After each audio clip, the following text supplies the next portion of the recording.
Hello అండి, welcome back to my channel.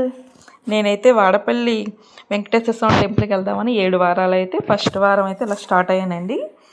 6 కల్లా ఇంటికాడ బయలుదేరిపోయాను అనమాట. 4 కల్లా లేచి దీపం పెట్టేసుకొని పూజ అయితే కంప్లీట్ అయిపోయింది. పిల్లలందరినీ ఇంటికాడ వెలిసి నేను బస్కి అయితే బయలుదేరాను అనమాట.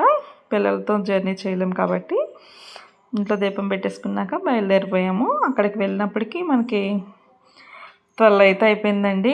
చాలా లేట్ అయిపోయింది. మా ఊరి నుండి వెళ్ళినప్పటికీ ఇక్కడ స్వామివారికి ఇక్కడే కొబ్బరికాయ కొట్టేసుకొని మనం దీపం పెట్టాలనుకుంటే ఇక్కడ పెట్టేసుకోవాలి. వెంకటేశ్వర స్వామి ఇక్కడ పెట్టారు స్వామివారిని. ఇక్కడ మనం అయితే కొబ్బరికాయ కొట్టుకొని చేసుకోవచ్చు. నేనైతే నా పూజ అయితే కంప్లీట్ అయిపోయింది. ఇక్కడ ఇప్పుడు లైన్లోకి వెళ్ళి స్వామివారిని దర్శనం చేసుకుందామని వెళ్ళాను.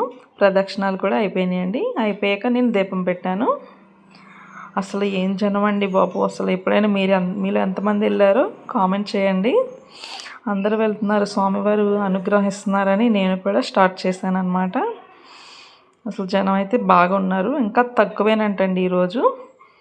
నా అదృష్టం ఏంటో బాగానే అయిపోయింది. దర్శనం అయితే బాగా అయింది ఈ వారం. ఇంకా 6 వారాలు వెళ్ళాలి. లాస్ట్గా బయటకైతే వచ్చేసాము దర్శనం అయిపోయాక.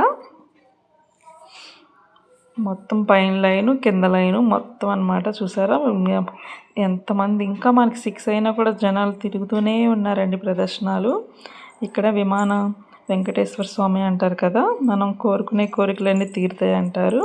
ఆ స్వామి దండం పెట్టుకొని అలా బయటకు వస్తామన్నమాట. ఇక్కడ పూల తోటలు చూసారు, సూపర్ ఉన్నాయండి. అంతా బాగానే జరిగింది. కానీ బస్ స్టాండ్కి వచ్చినప్పుడు కంటే చుక్కలు కనిపించినాయి. అసలు 7 అయినా కూడా బస్సు అనేది లేదండి. ఏదో మీటింగ్ అంట మోడీ గారిది. అసలు బస్సులు అనేది లేవు. ఈ వీడియో పెట్టినప్పుడు చాలా లేట్ అయిపోయింది. ఎప్పుడు పెడదాం అనుకున్నాను. అలా అయిందండి నా జర్నీ. స్వామివారి ఆశీస్సులు నాకు ఎప్పుడు ఉంటాయని మనస్ఫూర్తిగా కోరుకుంటున్నాను.